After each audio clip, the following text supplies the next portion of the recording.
Well, hey there team, welcome back to the channel. Welcome to my overview of Diplomacy is Not an Option. Specifically the 1.0 version, it made it through early access, and this should always be celebrated. As much as I dislike the abuse of early access, I do like propping up games that treat it well and make it through. And from what I understand, this game has been well received all through that life cycle. And so, you know, on this channel I do overviews, which is where I have a look at the first 2 hours of a game. That's the Steam refund window. Steam says that you can make up your mind about whether you want to keep a game or not in that time period, and broadly speaking I would agree as a rule and say that 20 hours in you're not going to change your mind about what you thought 2 hours in. So it's a short punchy video, broad strokes info, keep it around 10 minutes and then you can make up your mind on your own. So this is very much of that sub-genre, spin-off genre. It's quickly becoming its own thing of like a colony builder, wave defense, they are billions kind of set the scene. We had a look at Cataclysmo recently. In all honest truth, it's a genre that I'm warming up to. And this game has gone a long way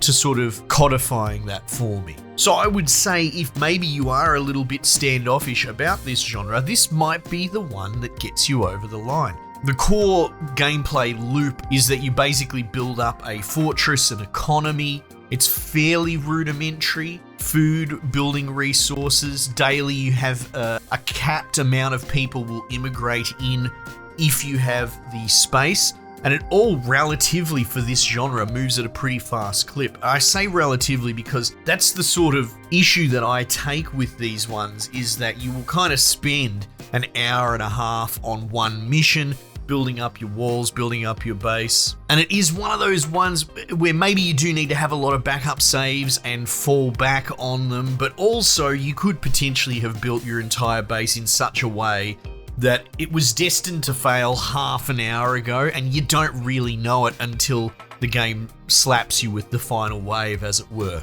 But this game actually kind of works so well because it is very distilled. Not that it's a pissing contest between this and say Cataclysmo, but that leaned into some more complex interplay. So if you play this and you find yourself wanting and find it is a little bit too thin, then I would say check out Cataclysmo. That's got more mechanics, and that's not necessarily bad.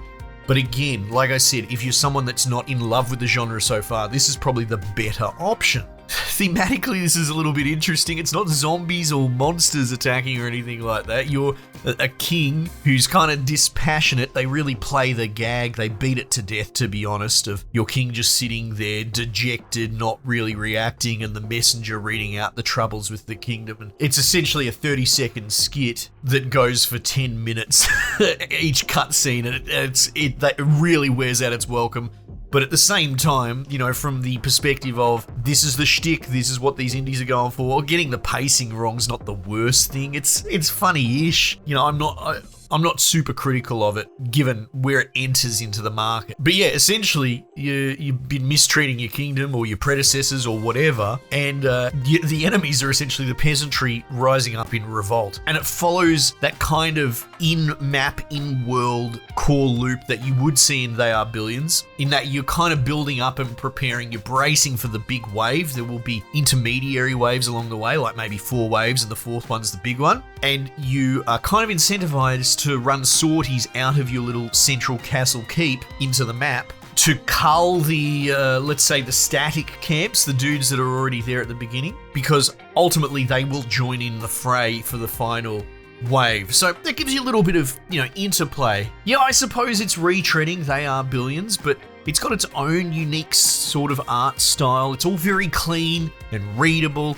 And like I said, it's actually a really good entry position, going with the more simplistic, stripped back moving parts. And again, some people get their hackles up and think that means I'm criticizing or saying it's a negative thing. No. Some games are overly complex and they're not the great first on-ramp kind of experience. I think this is, for this genre. But yeah, like, I really like it. And again, I don't want to go too circular, but I don't actually have a lot else to add other than, yes, it is another one of these games. But this kind of reminds me of something along the lines of like Kingdoms and Castles. That's a little bit different. That game's a little bit more of a robust colony management simulator. Yeah, you've got some dudes attacking and you wall up against them, but like that's really not the core loop.